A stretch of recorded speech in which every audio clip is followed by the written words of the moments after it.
الله وی که تاسو زما بندگی نه کوئ که نه نو الله وی زم ګوره ستاسو څه پروا نه کوم. او دا خبر الله د سورة الفرقان په آخره کې کړې ده چې د دې انسانانو د دې مخلوق د الله په نزد هېڅ قدر نشتی. لولا دعاؤکم که چېرته ستاسو دا بندګي نه وی الله وی که دا بندګي م نه کولی نو الله وی ګوره ما هم په تاسو څه نه کول. دا څه چې الله موږ له راکوي او دا کم انعامات او احسانات کوي نو دا الله وی تاسو زما بندګي کوئ. که دا بندګي دې در کړه الله ته څه ضرورت دی دې مخلوق ته والله کوي په دې مخلوق باندې څه. الله وی که تاسو یې نه کوئ که نه هېڅ پروا مې نشتي ختم به م کم او ستاسو په ځای به بل قوم راولم داسې قوم چې هغوی به د الله بندګي کوي. سورة المائده کې الله بیا دا خبره ډېره واضحه بیان کړې. الله وی ای مؤمنانو که چېرته تاسو دا دین بلکل پرېښودو که نه ولاړئ هم څه پروا مې نشته. فسوف یأتي الله بقوم الله به داسې قوم راولي چې هغه قوم به په الله میني او الله به په هغوی باندې میني.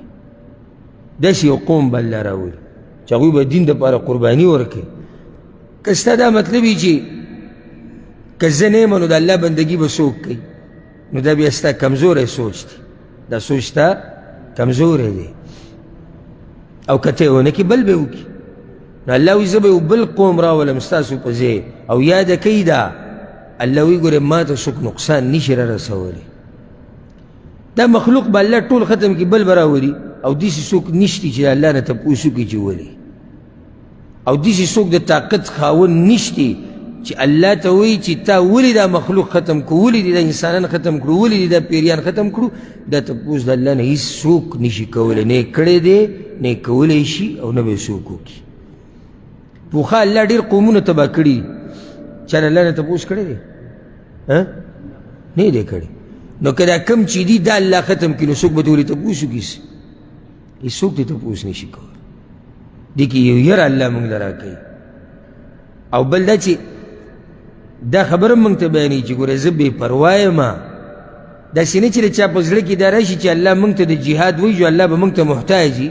نه نه ځکه دا خبره وکړه چې دا جهاد که تاسو کوئ که دا مونځ کوئ که دا اودس کوئ عبادت کوئ دا ستاسو خپله فایده ده. الله ته دې څه فایده نه میلاوي.